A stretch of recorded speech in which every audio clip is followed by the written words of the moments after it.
Thalia ou Cronos, briga entre irmãos e 4 hipocampos? Sejam bem-vindos à análise do 6º episódio da saga de Percy Jackson. Mas e aí, querem saber mais? Vem com a gente então!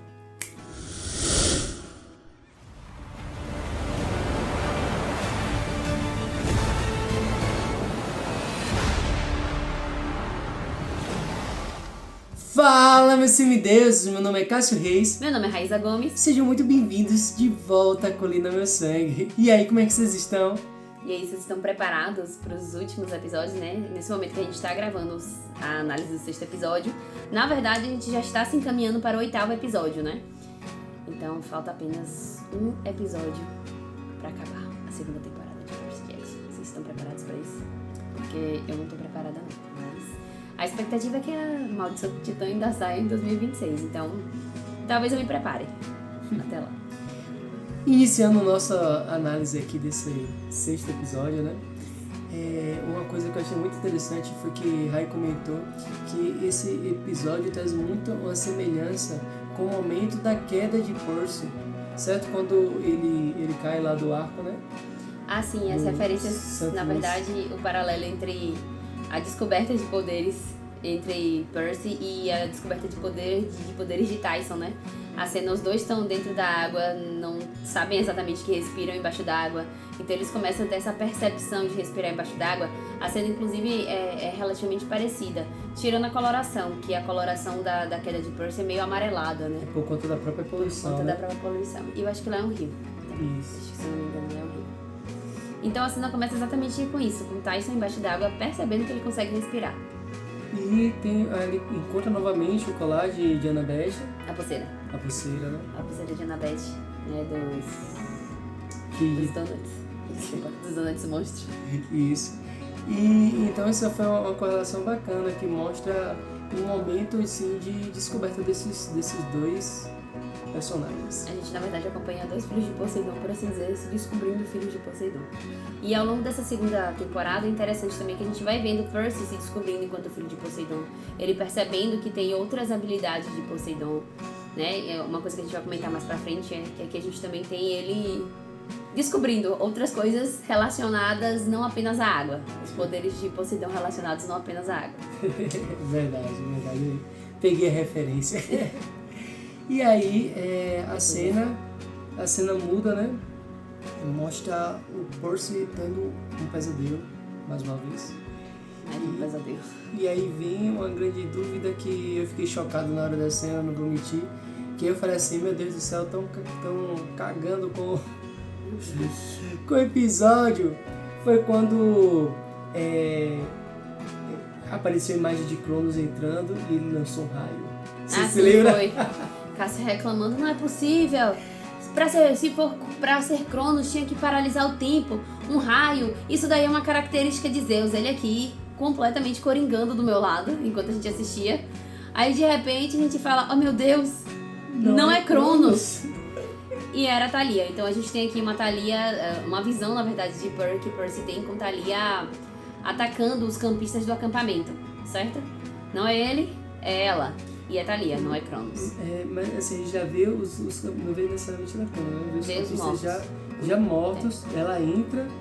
O único atacado é Percy, que acorda exatamente quando leva uma raiada na caixa dos peitos. Que foi como eu falei na hora. E aí Percy fica, não, a gente vai ter que ir lá, vamos buscar Groove, é agora, nunca, vamos agora, e Annabeth não, vamos seguir o plano. Né? Mantendo a racionalidade, não entrando no desespero. E eles seguem o plano de esperar amanhecer até... Eles continuam conversando, né? Mas eles seguem o plano de esperar amanhecer para eles poderem entrar na ilha de Polifemo e tentar recuperar não, né? E tentar pegar o Velocino. E isso é um pouco estranho porque o argumento de Annabeth fala assim, Polifemo tem uma audição, uma hiperaudição. Nesse momento de noite... Se cair uma agulha, o que ela fala é exatamente isso. Se cair uma agulha, Polifemo vai ouvir. E aí eles chegam, né? Amanhece, eles chegam na ilha. Percy, me espere. Brincadeira. Mas eles chegam na ilha falando muito. Não necessariamente falando alto, mas eu acho que eles conversam muito em momentos que não deveriam. Essa pra mim é uma das críticas que eu tenho a esse episódio. É realçado, inclusive, durante a série, né? Através de Tyson, que a audição dos Ciclopes, ela realmente é grande. Inclusive, Polifemo tem uma cena em episódios anteriores que ele reforça essa ideia também, de que a audição dele é boa, a ponto de ouvir Groover dormindo e saber que Groover é Groover e não uma Ciclope fêmea.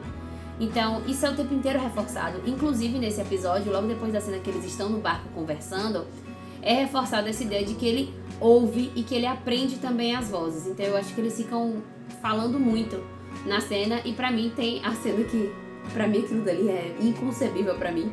Especialmente pra uma filha de Atena. Porque Annabeth, eles pegam o velocino, não o de ouro, mas a pele dos carneiros, né?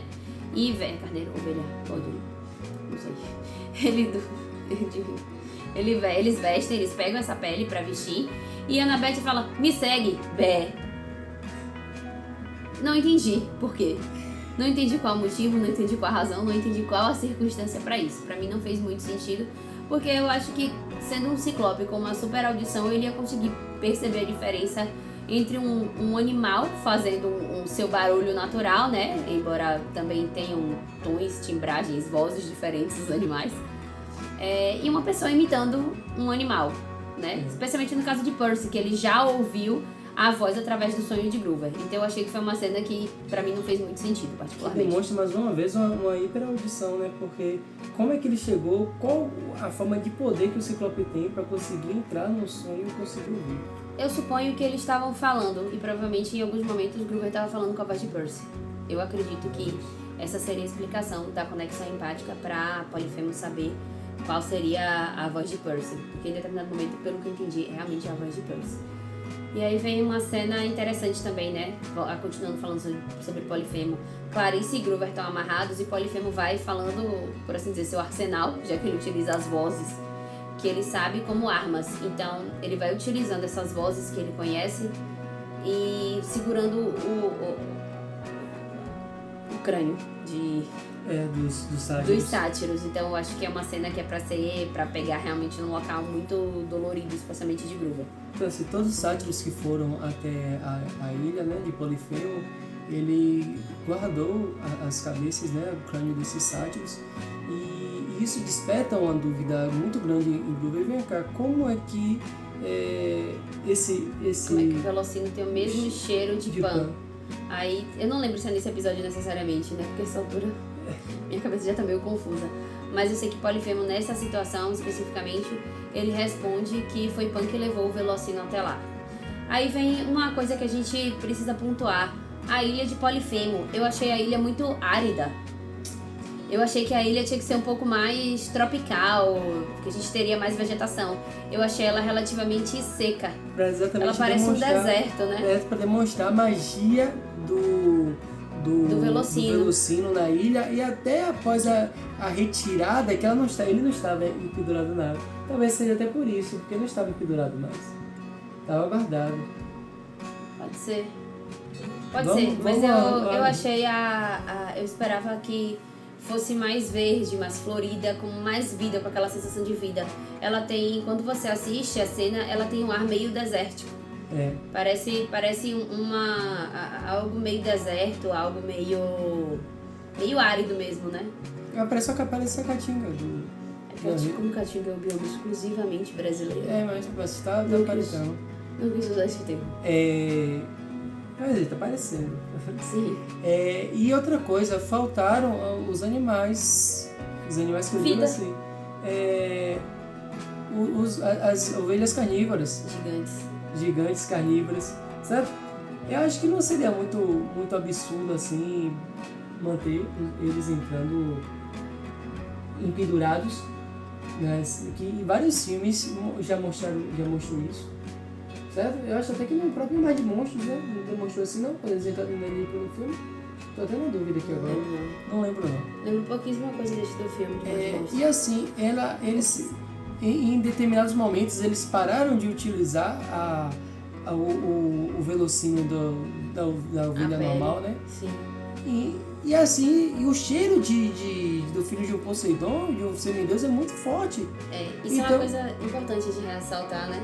Porque na verdade quando eles pegam a pele, eles não pegam a pele pra se fingir. Mas pareceu que sim. Pareceu que sim. Porque na hora que mostra a visão de Polifemo pra eles, mostra a visão embaçada, ele olha pra baixo e só vê pele. Aí Polifemo saiu de perto, não, beleza, então a gente vai, não precisa mais utilizar. Essa foi pra mim a segunda incoerência do episódio, né? A primeira que eu falei é deles falando o tempo inteiro, e a segunda é essa.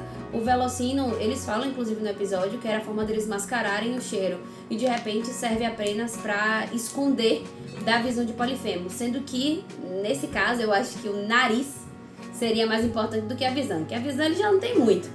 Isso. Então, assim, o principal seria mascarar o cheiro deles, então eu acho que isso realmente foi uma coisa que ficou faltando demonstrar. Porque se fosse simplesmente pra ele não ver, a Annabeth entrava sozinha na ilha vestindo o boné.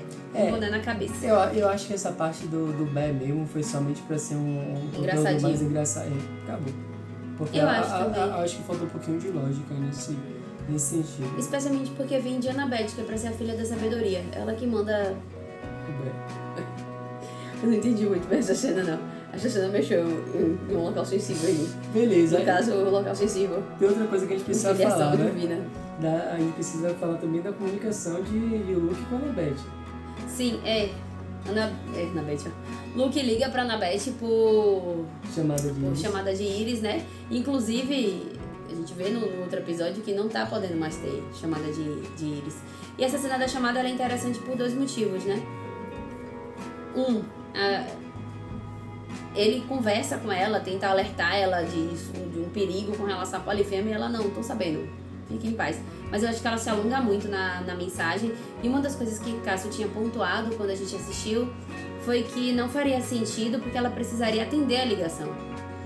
E ela realmente não atende, a ligação simplesmente aparece lá, ela conversando com o Luke. Eu acho que na série ela também demora muito pra desligar a ligação. E quando Percy que chega lá, desliga e fala: não entendi, não tô lhe entendendo. A gente com o tempo contado, cheio de problema aqui, você tá conversando com o Luke? Não, Luke? E tendo o Ciclope com altíssima com audição. Novamente, a questão da audição de Polifemo, né? Polifemo, ouvi nada. Nessas horas, ele botou o protetor auricular dele e foi tirar o cochilo. Porque... Ou então foi... O tampão botou das ceras. Botou das sereias. A cera das sereias. Exatamente, foi isso que o Polifemo fez nesse episódio. Tudo fez sentido a partir de agora. Retiro tudo que eu disse antes. Muito obrigada. E aí, né, Percy que ficou ali observando se Polifemo já estava voltando, ele começou a ver uma movimentação estranha, a Beth voltando e cancelou a ligação. Ela para de ficar ligando para outros machos e bora fazer a missão. Aí foi. Aí duas coisas, né? Largaram o cheirinho da ovelha e o boné de Annabeth nesses momentos não serve pra nada. Isso é um outro questionamento que eu tive. E assim, a cena do boné não precisa fazer nada. Você pode deixar ela com o boné e mostrar pelo ponto de vista dela, como a gente viu isso acontecendo em outros momentos. Certo? Então a cena ela pode continuar acontecendo normalmente. Outra coisa que eu não entendi, porque Percy sai correndo lá, se Annabeth poderia ir com o boné, completamente invisível, completamente transparente, né? E aí ele vê o Velocino. O Velocino, inclusive, né?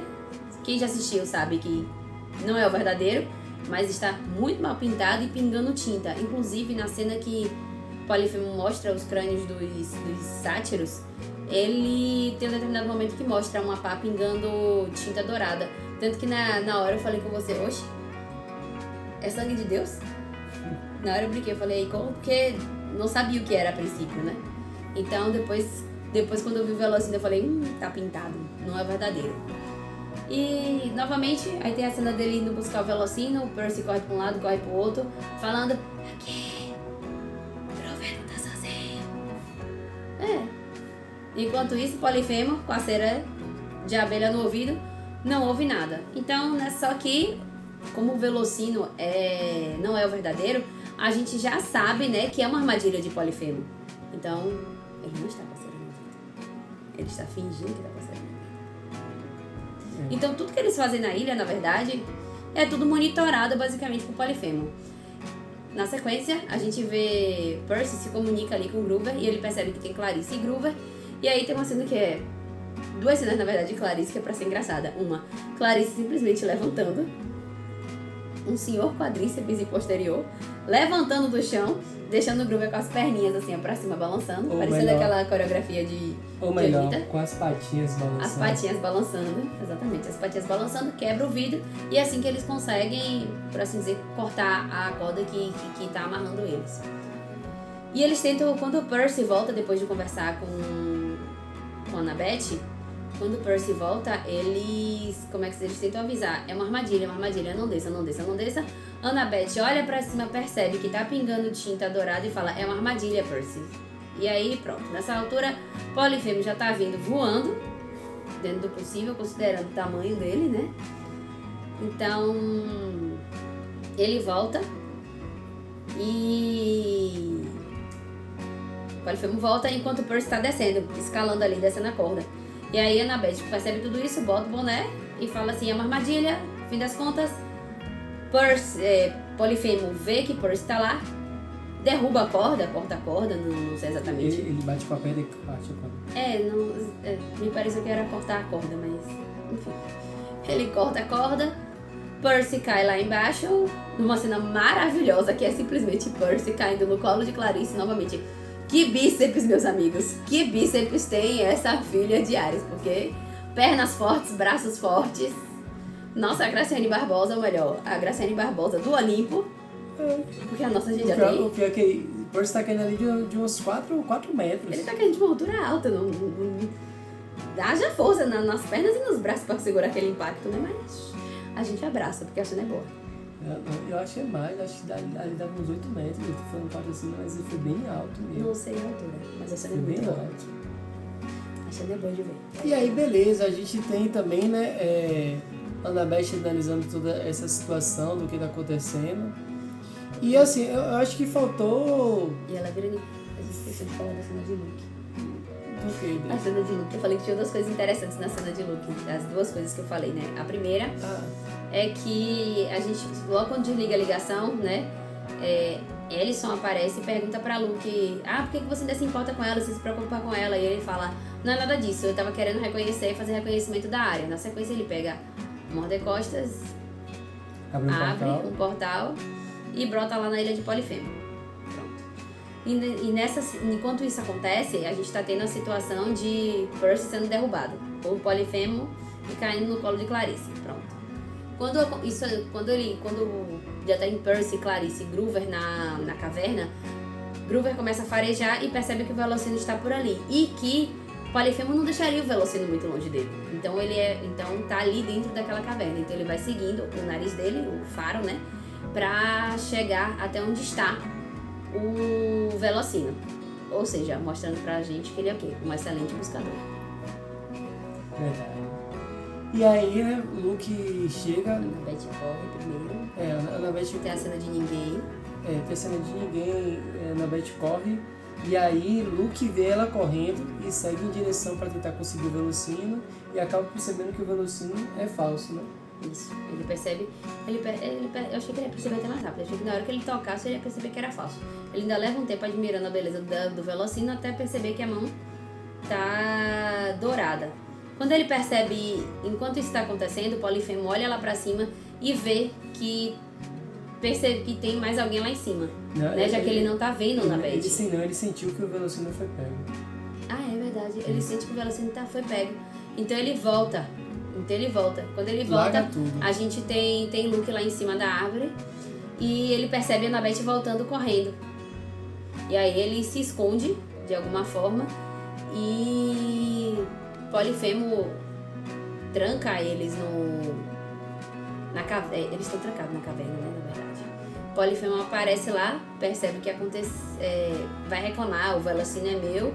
E aí a Annabeth acha que ele é Aquiles, esquece que é Polifemo e não Aquiles, e pega a adaga dela e bate no calcanhar dele. Nessa hora, ele volta com a mão e dá aquele tapinha assim, ó. Sabe quando você vai tirar uma mosca? É exatamente isso que ele faz com a Annabeth. A Annabeth voa já, e isso aqui a gente já vê isso aqui tudo ficando roxo dela, né? Ali, quando ela leva esse tapinha, ela já basicamente morreu. Ela fica por um fio. E aí aparece... nosso querido Tyson. Você quer falar, nosso querido Luke. Não, querido não. Aí aparece nosso querido Tyson, né, ressurgido dos mortos. E aí tem aquela conversa, né, entre eles, né? Como é que se diz? Polifemo tenta falar, você já passou tempo demais com os semideuses, então você já meio que caiu no papinho deles. Eles também são monstros, você é meu irmão, eu não quero te machucar. E Tyson chega assim, poxa, não é meu irmão tá lá dentro. Meu irmãozão tá lá dentro. E aí começa uma briga, uma luta na verdade, entre os dois, não é exatamente uma briga. E por incrível que pareça, a Polifemo realmente me parece receoso, ele não me parece querer atacar Tyson, não é um monstro raivoso, por assim dizer. Ele não parece querer atacar Tyson, mas na hora que Tyson diz, não, eu vou lhe parar e é isso aí. Vou defender meu irmão a qualquer custo. Aí Polifemo e ele se atacam. Aí nessa cena a gente percebe que Tyson realmente é um bebê, porque a diferença de tamanho é boa. Só que a gente também tem o quê? O vigor da juventude e não tem um pé de Aquiles, no caso. Não tem museu de Aquiles. Então tem várias palavras. Beleza. E aí depois que Tyson se atraca ali com o Polifemo, os dois caem no monge, né? Aí chega Luke. E foi uma das cenas assim meio opostas, antagônicas, assim, que eu posso dizer, porque aquele momento Percy quer largar tudo, arriscaria o Olimpo, arriscaria a missão para salvar a Annabeth e entrega o Velocino para Luke. Só que assim, é um momento assim que em sã consciência não entregaria, porque a primeira coisa que imaginar é Luke pegando e deixando a Annabeth lá e se picar. Mas não acontece isso. Clarice tenta segurar o Velocino, né, para não entregar, Percy enrola ela e acaba distraindo, pegando o Velocino da mão dela e entrega para Luke. Luke chega e coloca nela. Ele cobre o Velocino em Annabeth, né, e fica meio que monitorando um tempinho. Aí quando vê que ela já está com mais disposição... Quando vê que ela já tá... Não, agora ela não morre mais não. Ele carrega e fala assim, vamos embora. Então eu achei bem antagônico isso, a gente não esperava... eu não esperava realmente que Percy cairia confiaria em Luke. E eu também não imaginava que Luke colocaria em Annabeth o Velocino. Como é que se diz? Acho que tem duas coisas, né? Eu acho que essa cena reforça bastante o que tem sido debatido nos 3 últimos episódios de Percy Jackson, que é a questão do defeito fatal. Isso reforça bastante a ideia do defeito fatal. O defeito fatal de Percy realmente é a lealdade, é proteger. Ele tem uma ordem de prioridade, entendeu? E a Annabeth está no topo da ordem de prioridade dele. Então ele vai protegê-la. E ele mesmo diz, alguns episódios antes, no episódio anterior, se não me engano, no 5º, que queimaria o Olimpo pra salvar você. Cena marcante. E ele tá lá, disposto a queimar o Olimpo. Ele aqui, ó, meu filho, a gasolina já botei. E aí, pra gente ir finalizando, Tyson chega, né, retorna, vence Polifemo e consegue abrir o portão, né, que eles estavam lá, a parede de pedra. E aí resolvem ir atrás. E com isso eles conseguem carona, né? Tyson fez amizade com um hipocampo chamado Arco-Íris e ele trouxe mais 3 amiguinhos. E aí eu senti a falta de uma última coisa. Eu senti falta de Clarice berrando e Polifemo jogando uma pedra e afundando o navio. Na verdade, nessa situação da série, aparentemente, Polifemo já foi encontrar, né, Cronos no Tártaro. É o que dá a entender. Tanto que Tyson ele fala assim, Polifemo não vai incomodar mais. A grande questão em Percy Jackson é por quanto tempo? Por quanto tempo ele vai incomodar? Senti falta de Clarice berrando e Polifemo tacando uma pedra lá. Acertei ninguém. E aí que sim, que poderia aparecer os hipocampos e levar. Mas enfim, é coisa assim que seria pro fandom, né?